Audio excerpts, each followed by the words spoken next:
ଓ ଲୁଣ ପରେ ଟିକେ ଲେମ୍ବୁଟା ଚିପୁଡ଼ିବା ଆଉ ଯାହେଲେ ପଖାଳ ଚିପୁଡ଼ିବା। ଏଇଟା କଞ୍ଚା ଲଙ୍କା ଅଛି।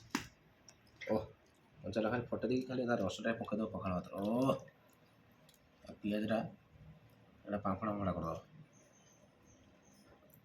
ବୁଝିପାରିଲ?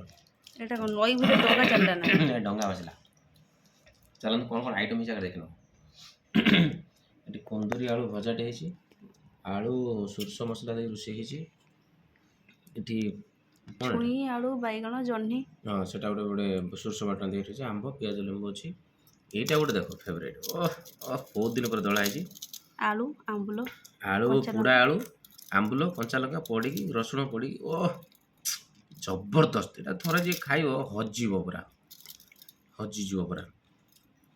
3 ମାସ ପର୍ଯ୍ୟନ୍ତ ହଜିଯିବ, ତାପରେ ଆସିଲେ ମନେ ପଡ଼ିବ। ଏଠି ବରା ଆଳୁ ତରକାରୀ, ଏଠି ଆମର ହେଇଛି ପତେରୀ ମାଛ ଖଟା ଦିଆ ହେଇକି ରୋଷେଇ କାଲି ହେଇଥିଲା, ଆଜି ରହିଛି ଟିକେ ଖାଇଦେବା। ଚାଲନ୍ତୁ ଖାଇବା, ଖାଇ କହିବା କେମିତି କ'ଣ ହେଇଛି ନା କ'ଣ। ମୋ ମାମା ବି ଖାଉଛି। ମାମା କହିଦିଅ ହାଏ। ଆମ ଭିଡ଼ିଓକୁ ସବୁ ଲାଇକ୍ ସବସ୍କ୍ରାଇବ୍ କରିବ। ହଁ ଟେଷ୍ଟି ଟେଷ୍ଟି ନା ମାମା? ଟେଷ୍ଟି ନା? ଖାଇଦିଅ। କୁନ୍ଦୁରି ଆଳୁ ଭଜାକୁ ଷ୍ଟାର୍ଟ କରିବା।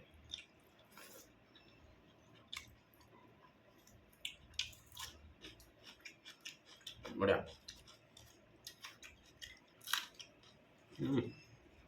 ଜବରଦସ୍ତ ରାଗ ଅଛି।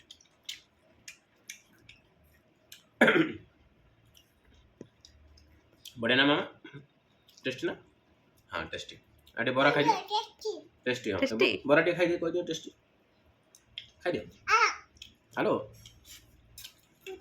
ହଁ ମୁଁ ଖାଇଦେଇଛି।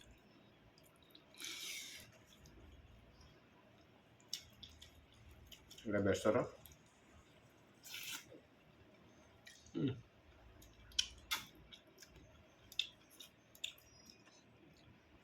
ଦେଶୀ ସୁଜନା ନାଡ଼ି।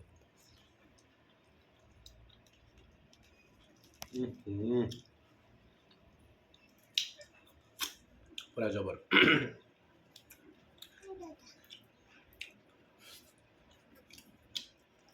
ଆଳୁ ସୋରିଷ ତାଠାରୁ ଜବର। ମେନ୍ ଆଇଟମ୍ ଆଉ।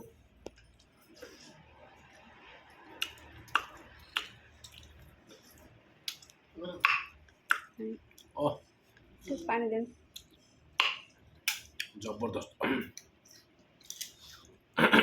ପତେରୀ ମାଛ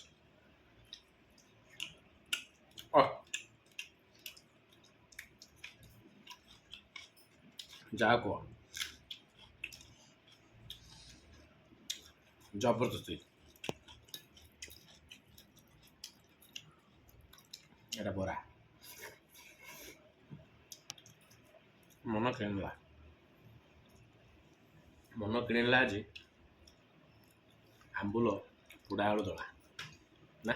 ଆଜି ହେଡ଼ଲାଇନ୍ ଚାଲ।